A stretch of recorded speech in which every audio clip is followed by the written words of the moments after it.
And one of the main heroes that are here today is a woman who goes around the world and country after country speaking on our behalf, working on our behalf, holding signs on our behalf, knocking on doors and speaking to leaders around the world on our behalf.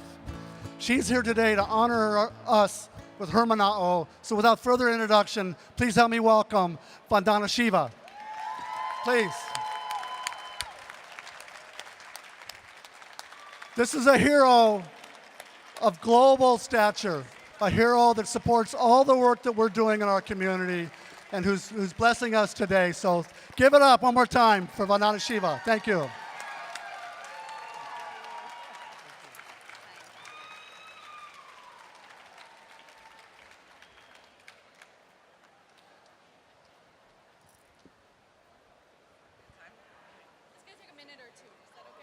Aloha. It's wonderful to be back.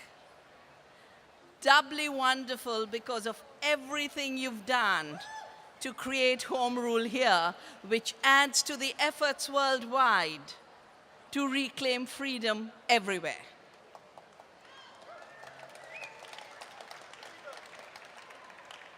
Freedom is indivisible.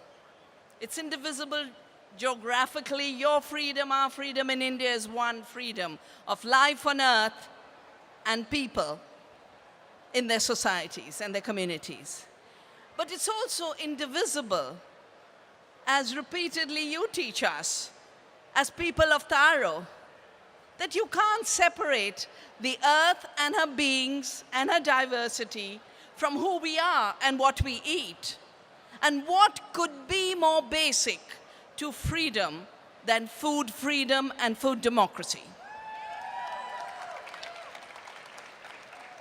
That's where all your efforts have contributed in such clear and concrete ways to another future, a future which is not poisoned, a future which is not a monopoly, a future which is not a dead, toxic monoculture, a future which is not ruled by corporations, but self-governed through people's ultimate freedom. That's what home rule is. I remember in my country, when we were fighting for freedom against the British, the word in English used to be called home rule, but the word in Hindi used to be called Swaraj, self-rule, the ability to govern yourself. And quite clearly, you can't govern yourself if you can't govern the systems that support your life. And as Makana said so beautifully, we are not talking about rights without our duties. It's because we have a duty to save seeds. It's because we have a duty to take care of our land, our water. It's because we have a duty to take care of the future. Once again, we give notice to Monsanto and say, that duty you cannot interfere with, we will not be stopped.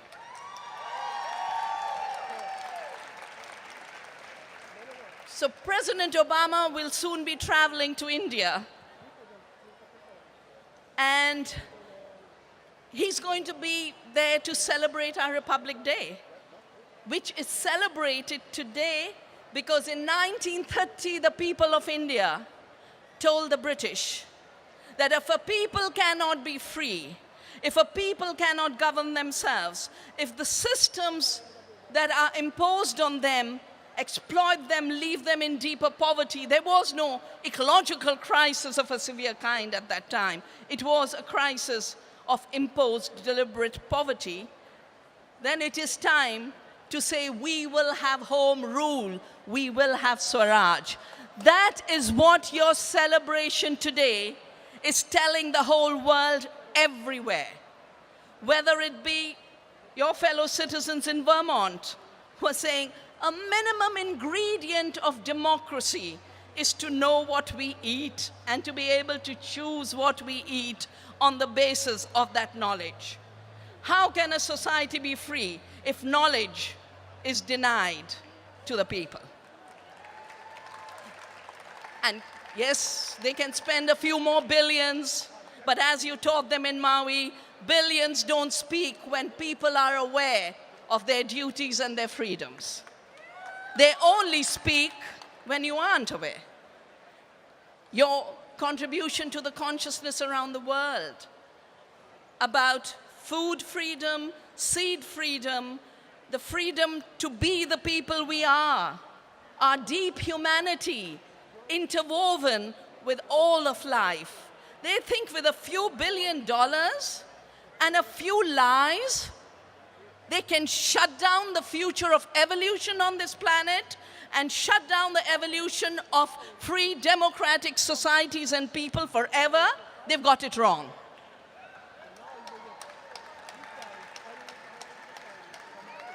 They've got it wrong because I started doing this work 87, and the corporations that brought the poisons were saying by year 2000 we will control every seed. Every seed will be a GMO, every seed will be patented. 4 crops, 2 traits, a few companies, that's a very pathetic movement. And look at what people have done meantime. Most of the world is GMO-free, most crops are GMO-free, and in the future the whole planet will be GMO-free.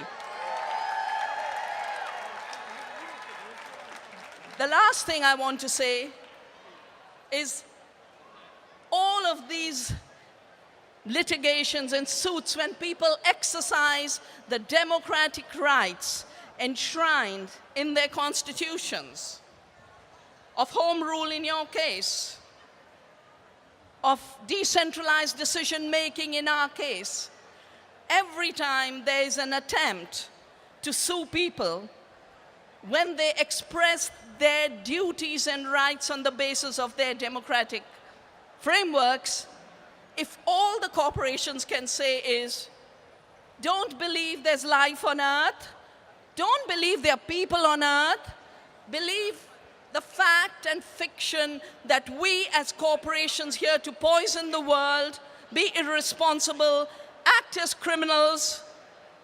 We need to have the freedom because we are persons. Corporate personhood is a fiction that cannot be imposed on us. They're trying to undo Europe's status of being GMO-free through something called the Trade and Investment Treaty, the Transatlantic Trade and Investment Partnership. It shouldn't be called a partnership. It should be called the new global corporate dictatorship. And they've tried to build into it investor state suits. In the case of Hawaii, they're suing the counties. In the case of Vermont, they sued a state. In the case of Europe, they want to have the right to sue all of Europe if they don't accept GMOs.